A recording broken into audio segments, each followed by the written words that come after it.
दिल्ली आइल बाड़ो कनाया पर रूम खोजता बाड़ो किराया पर।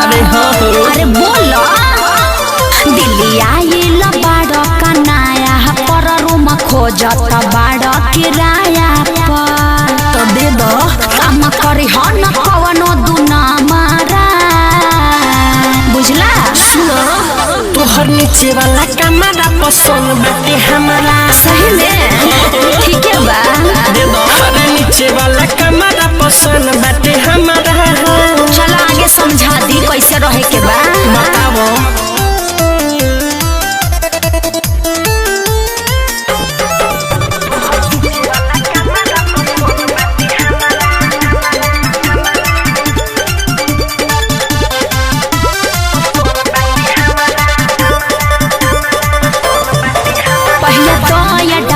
तबे लागे तो हर चांस हम होई गाए कारे हमसे कोरी हद में।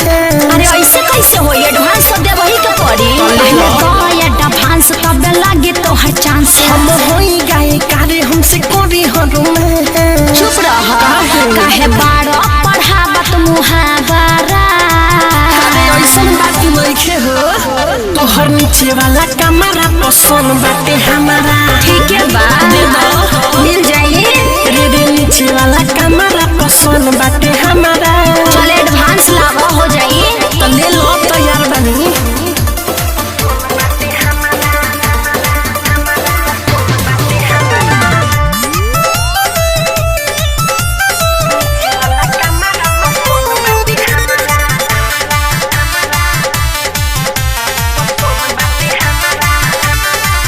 सुना साफ सफाई के रखे ह ध्यान। काहे मिठुआ पगोरी भइले बाड़ू में हरबान बुझलू का हाँ सुना साफ सफाई के रखे ह ध्यान। काहे मिठुआ पगोरी भइले बाड़ू में हरबान। ज्यादा मत बोला कृष्णा पैचा हवे बड़ा लबरा सब जानता है। ढेर मिलता रू तोहर नीचे वाला कमरा पसंद बाटे हमारा। ठीक बा ठीक है बा बुझला।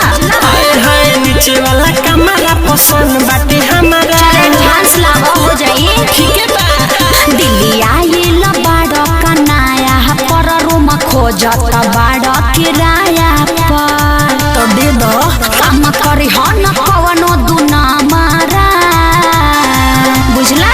सुनो तोहर नीचे वाला कमरा पसंद बाटे हमारा। सही में ठीक है बा हाय हाय नीचे वाला कमरा पसंद